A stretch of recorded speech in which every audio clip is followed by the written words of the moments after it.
Hello दोस्तों, नमस्कार। स्वागत है आपका अपने YouTube channel hello voice one में। नंबर 1, औरतें रात को नाइटी क्यों पहनती हैं? उत्तर, औरतें रात को नाइटी इसलिए पहनती हैं, आराम मिलता है। नाइटी ढीली ढाली और हल्की होती है। इसे पहनकर शरीर बंधा हुआ नहीं लगता। घर का काम करना हो या सोना हो, इसमें औरतों को खुलापन और आराम मिलता है। ज़्यादातर नाइटी कॉटन या मुलायम कपड़े की बनी होती है। गर्मी में ठंडक देती है और सर्दी में ऊपर से शॉल या स्वेटर डाल लो तो काम चल जाता है। इसीलिए हर मौसम में आसान पहनावा है। पहनने और उतारने में आसान होती है नाइटी। न ज़्यादा बटन होते हैं न झंझट, बस पहन लो और तैयार। यही वजह है कि औरतें घर पर इसे सबसे ज़्यादा पसंद करती हैं। हमारे यहाँ कई सालों से औरतें नाइटी पहनती आई हैं। माँ बहन को देखकर बेटियाँ भी पहनने लगी हैं और धीरे धीरे ये रोजमर्रा का हिस्सा बन जाता है। नंबर 2, मुस्लिम लोग बैठकर पेशाब क्यों करते हैं? उत्तर, इस्लाम में साफ सफाई, साफ पाक को बहुत अहमियत दी गई है। हदीस इस्लामी शिक्षा में आता है कि खड़े होकर पेशाब करने से छींटे कपड़ों या शरीर पर पड़ सकते हैं, जिससे नापाकी लग जाती है। इसीलिए बैठकर पेशाब करने की हिदायत दी गई है, ताकि छींटे न पड़ें और साफ पाक रहा जा सके। बैठकर पेशाब करना शालीन और सलीकेदार तरीका माना जाता है। इससे इंसान अपनी नज़रों को नीचा रखता है और शर्म हया बनी रहती है। सेहत के नज़रिए से फायदेमंद डॉक्टर भी कहते हैं कि बैठकर पेशाब करने से मूत्राशय अच्छे से खाली होता है। इससे पेशाब रुकने या इन्फेक्शन होने की संभावना कम हो जाती है। प्रश्न नंबर 3, दूध पीने का सही तरीका क्या है? उत्तर, दूध पीने का सही तरीका यह है कि इसे हमेशा गुनगुना या हल्का गर्म पीना चाहिए, क्योंकि ठंडा दूध पचने में भारी हो जाता है। सुबह खाली पेट दूध हर किसी को सूट नहीं करता, इसीलिए रात को सोने से पहले दूध पीना सबसे उत्तम माना गया है। इससे नींद अच्छी आती है, थकान दूर होती है और शरीर को ताकत मिलती है। अगर आप दूध में हल्दी डालकर पीते हैं तो यह रोग प्रतिरोधक क्षमता को बढ़ाता है और शरीर को बीमारियों से बचाता है। इलायची या केसर डालने से स्वाद भी बढ़ जाता है और पाचन शक्ति भी मजबूत होती है।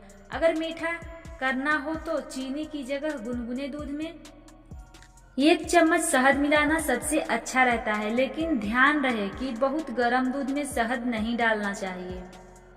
दूध के साथ कभी भी नमकीन चीजें, दही, मछली या खट्टे फल नहीं लेने चाहिए। इससे शरीर में विषैले तत्व बन जाते हैं। खाने के तुरंत बाद भी दूध नहीं पीना चाहिए, थोड़ी देर बाद लेना ही ठीक रहता है। रोजाना 1 गिलास यानी लगभग 200 से 250 मिली दूध पर्याप्त है। बच्चों को सुबह और रात दोनों समय दिया जा सकता है, लेकिन बड़ों के लिए रात का समय ज्यादा फायदेमंद होता है। प्रश्न नंबर 4, नाक में 2 छेद क्यों होता है? उत्तर, नाक में 2 छेद इसलिए होते हैं ताकि हमारी सांस लेने और छोड़ने की प्रक्रिया संतुलित ढंग से हो सके। अगर केवल एक ही छेद होता तो शरीर को पर्याप्त ऑक्सीजन नहीं मिल पाती और सांस लेना मुश्किल हो जाता। दोनों छेद मिलकर हवा को फिल्टर करने, उसे गर्म करने और नमी देने का काम करते हैं, ताकि फेफड़ों तक साफ और अनुकूल हवा पहुंचे। एक और खास बात यह है कि हमारे नाक के दोनों छेद एक साथ बराबर काम नहीं करते, बल्कि बारी बारी से सक्रिय होते रहते हैं। कभी दायां छेद ज्यादा खुला रहता है तो कभी बायां। इसे नासिका चक्र कहा जाता है। इस बदलाव से शरीर का संतुलन बना रहता है और दिमाग के दोनों हिस्सों को बराबर ऑक्सीजन मिलती रहती है। इसके अलावा गंध पहचानने की क्षमता भी दोनों छेदों के कारण और बेहतर हो जाती है, क्योंकि दोनों तरफ से आने वाली गंध मिलकर हमें सही पहचान करने में मदद करती है। प्रश्न नंबर 5, सुबह की बासी लार के क्या फायदे हैं? उत्तर, सुबह की बासी लार के 7 फायदे हैं। आँखों की रोशनी बढ़ाना। सुबह उठकर बिना मुंह धोए अगर बासी लार को आँखों में लगाने से धीरे धीरे आँखों की जलन, लालिमा और रोशनी की कमजोरी में लाभ होता है। चेहरे पर यदि पिंपल्स या छोटे दाग, धब्बे हो तो रोज सुबह बासी लार लगाने से ये धीरे धीरे कम होने लगते हैं। खुजली, फोड़े फुंसी, छोटे छोटे घाव या जलने पर बासी लार लगाने से राहत मिलती है।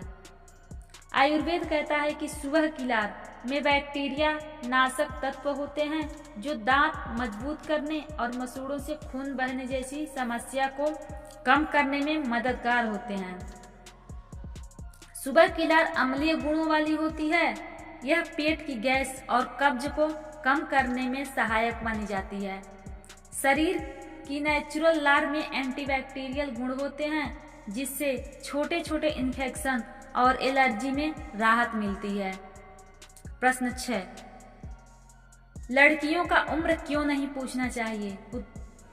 उत्तर, लड़कियों की उम्र नहीं पूछना एक तरह का शिष्टाचार और सम्मान माना जाता है। जब किसी से उसकी उम्र पूछी जाती है तो कई बार वह असहज महसूस करती है, खासकर महिलाएं। इसका कारण यह है कि समाज अक्सर महिला की सुंदरता और उसकी पहचान को उम्र से जोड़ देता है। अगर कोई उनसे उम्र पूछ ले तो उन्हें लगता है कि लोग उनकी तुलना कर रहे हैं या उनके बारे में धारणा बना रहे हैं। उम्र एक निजी बात भी है, जैसे किसी की आय या निजी जीवन। हर कोई अपनी उम्र बताना जरूरी नहीं समझता, इसीलिए यह उनकी निजता में बदलाव जैसा होता है। कई महिलाएं यह भी महसूस करती हैं कि उनकी उम्र का जिक्र करने से लोग उन्हें कमतर आंकेंगे या यह कहेंगे कि अब वह पहले जैसी नहीं रही। इससे मानसिक दबाव और असुरक्षा भी पैदा हो सकती है। हमारे समाज में यह मान्यता भी है कि महिलाओं से उम्र पूछना असभ्यता है, क्योंकि सभ्य और शालीन व्यवहार यही कहता है कि उनकी निजी बातों में दखल न दिया जाए। यही कारण है कि कहा जाता है कि लड़कियों की उम्र और लड़कों की आमदनी नहीं पूछनी चाहिए।